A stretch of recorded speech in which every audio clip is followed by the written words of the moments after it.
2025 terminou e o Brasil segue entre os países com os maiores juros do mundo. Parabéns aos envolvidos. É tetra! E 2026 começou e a dívida pública não dá sinais de entrar em um nível, digamos, aceitável. E o pior, tem gente que não enxerga como que isso prejudica todo mundo e ainda fala que tudo é mimimi de empresário. Mas hoje eu vou te mostrar por que esse cenário é péssimo para todo mundo no Brasil. Para quem trabalha, para quem produz, para quem quer consumir e para quem precisa consumir. Vamos começar pelo começo. Por que a taxa básica de juros importa tanto? Para explicar isso, eu gosto muito dessa imagem aqui. Olha aí, se tudo que está aí nessa imagem é uma economia, a taxa básica de juros é a tartaruga. Tudo depende dessa taxa de juros ou dessa tartaruga aí, direta ou indiretamente. Ela é a base e a referência de tudo, pelo simples fato de que ela é a taxa que o governo paga para tomar emprestado o dinheiro que ele mesmo fabricou. Deixa eu te explicar melhor. Esse conceito nas finanças é conhecido como taxa de juros livre de risco. A ideia é que você tem muito mais chances de receber a moeda de volta se você emprestar para quem tem o poder de emitir a moeda. Ou seja, se tu empresta para o governo ele arruma a moeda e ele consegue te devolver. Então, no mundo real, qualquer negócio que precisar de dinheiro ou investimento vai ter necessariamente que render mais que essa taxa básica de juros. Senão, não vale a pena, porque é muito melhor emprestar para quem inventa o dinheiro, ou seja, para o governo. Pense na relação entre risco e retorno. Quanto maior for um, maior tem que ser o outro. Portanto, qualquer projeto ou investimento, para ser viável, vai ter que dar mais retorno do que aquele investimento, cujo risco é considerado o risco zero. Correto? E eu estou aqui pegando leve, hein? Na prática, os negócios têm que render muito mais que essa taxa básica de juros. Porque além de pegar os juros, as empresas têm que render o suficiente para todas as outras despesas e ainda dar lucro lá no final. É aí que as coisas começam a ficar difíceis para nós, mortais, que, diferente do governo, não fabricamos dinheiro. Porque no mundo real, o governo e as empresas estão buscando capital para se financiar com os mesmos investidores e poupadores. Isso quer dizer, então, que o governo concorre com as empresas pelo capital? É isso aí. Portanto, quanto maior a taxa básica de juros for, menos empreendimentos na economia real vão ser considerados viáveis. Se o governo empresta ou pega dinheiro emprestado com taxas de juros muito altas, ele vira um grande concorrente. Qualquer pessoa com capital só vai construir um prédio, abrir uma loja, ou expandir um escritório, sei lá, aumentar a frota e, consequente, gerar empregos se tiver uma perspectiva de, no futuro, ganhar muito mais do que o governo paga de juros por esse dinheiro. Isso vale para quem usa o próprio capital, mas também vale para quem pega emprestado dos bancos. Por isso que sempre que você ouve falar ali de juros altos, também ouve falar de economia fraca. Olha o que está acontecendo na construção civil. Tanto quem produz quanto quem consome depende de capital emprestado, ou seja, depende de pegar dinheiro emprestado e pagar juros, portanto. Hoje, a realidade das construtoras é pegar dinheiro emprestado com uma taxa que vai dar lá a Selic ou CDI mais 3 ou 4%. Na realidade, em 2026, quando a gente junta o CDI mais esse 3 ou 4, a gente está falando em pegar dinheiro emprestado a 18 ou 19% ao ano.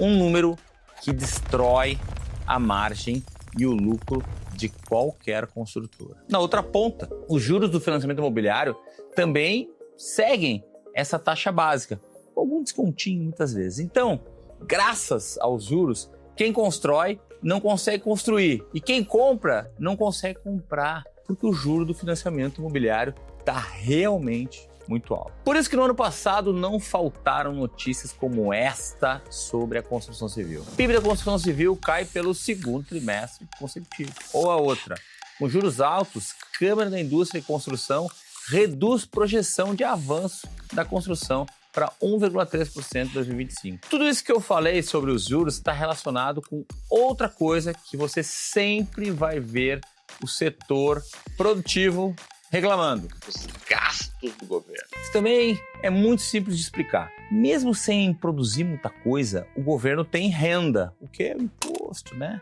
Tem renda ali ou receita que vem dos nossos impostos tirados da onde? Dos nossos bolsos todos os dias. Mas se ele já tem receita e mesmo assim fica pegando dinheiro emprestado no mercado, fazer isso por qual motivo? Isso mesmo que você está pensando. O governo gasta mais do que arrecada em impostos. Isso que ele arrecada muito imposto e tem arrecadado cada vez mais. Então, já ficou claro porque o governo paga juros e como isso pode prejudicar o investimento privado. O que eu ainda não expliquei é o que faz essa taxa básica ser tão alta. E é tudo uma questão de dose. Pensa comigo, se alguém te pedisse dinheiro emprestado, o que você levaria em conta para decidir se vai emprestar ou não? E como você vai decidir o quanto de juros vai cobrar? Basicamente, você vai analisar duas coisas. O quanto essa pessoa já tem de dívidas e quais os hábitos financeiros dela. Como é que ela ganha e como é que ela gasta dinheiro. Porque é isso que vai determinar a capacidade dessa pessoa que pegou dinheiro emprestado contigo de pagamento. Os credores do governo, eles pensam, a maior parte deles, do mesmo jeito. Quanto menor ou mais duvidosa for a capacidade de pagamento desse governo, maior vai ser a taxa de juros que eu vou querer receber por conta, né, desse risco ou para correr esse risco. E nem adianta achar que isso é obra de tubarões gananciosos do capitalismo. No fim das contas, os credores do governo acabam sendo todo tipo de investidor, né? Eu e você. Por causa daquilo que eu falei lá no início, né? Como os títulos públicos são a taxa de juros livre de risco do mercado, todo mundo está exposto a eles. Sejam pessoas físicas, né, comprando tesouro direto, ou sejam fundos de investimentos. Mas espera aí, Juliano.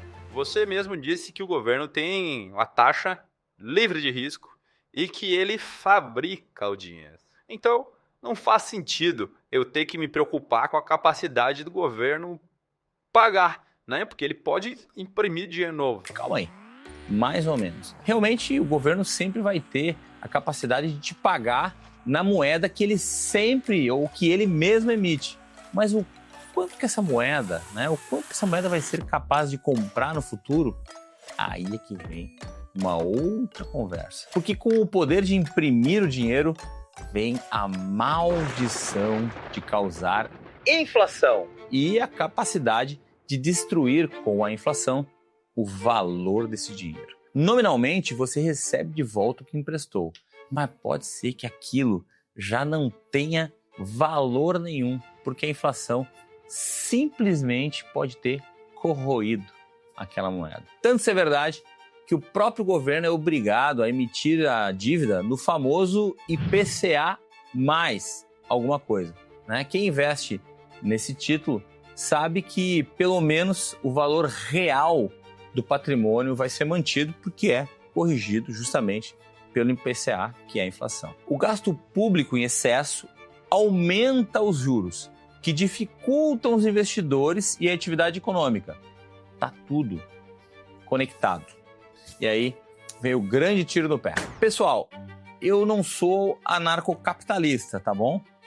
Eu sei que os governos, inclusive principalmente o do Brasil, têm as suas obrigações ali a cumprir. E tem coisas tipo Forças Armadas, saúde pública, infraestrutura de transportes, geração de energia, Bolsa Família e um monte de outras coisas que só fazem sentido se os governos tomarem conta. Então, é claro que algum gasto e alguma dívida o governo sempre vai ter, não tem jeito. Mas olha como esse mecanismo que eu acabei de explicar acaba sendo ruim para o próprio governo quando o mecanismo não é usado direito. Lembra que eu falei lá no começo? A taxa básica de juros é a taxa que o governo paga para quem empresta dinheiro para ele. Então, se os juros sobem, o próprio governo vai ter que pagar mais para os credores no futuro.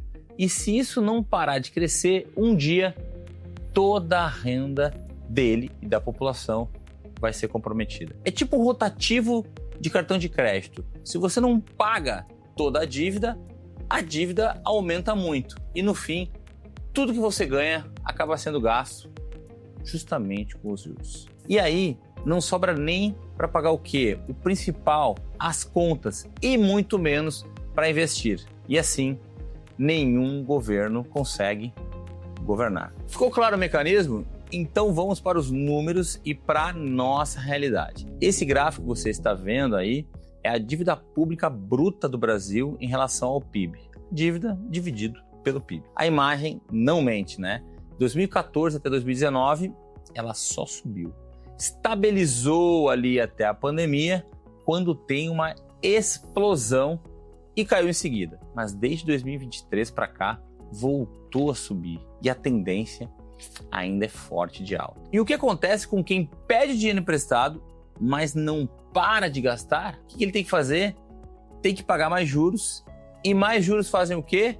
Sua dívida crescer, e aí a sua renda fica cada vez mais comprometida. Agora, vem esse gráfico aqui. Ele compara a dívida do Brasil com a de outros países emergentes e com a média deles. Ganhamos, ou melhor, perdemos. De todos eles, estamos acima, bem acima da média geral. E esse quadro fica mais feio ainda com esse terceiro gráfico, o da carga tributária brasileira, que vem subindo desde 2015, o que mostra que o governo deve mais mesmo ganhando mais. Ou seja, não adianta cobrar mais imposto, o governo sempre gasta mais. Bom, pessoal, acho que agora ficou fácil de ligar os pontos, né?